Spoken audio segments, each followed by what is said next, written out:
So let's talk about subject headings. So for this paper, you'll want to include subject headings that help your reader move through the paper and understand your main idea, the points, and when you're making some rhetorical shifts.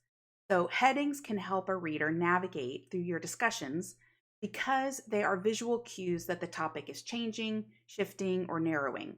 So in your paper, I want you to consider using headings to help separate your discussion sections. So, when using headings, you want to state the main idea of the discussion in a word, a short clause, or a phrase. You also want to bold the headings.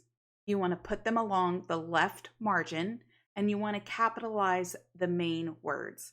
So, here's an example: identifying problems related to water pollution with ecotourism.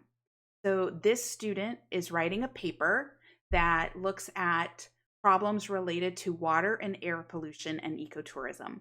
So, we see the kind of the asterisk would designate his introduction.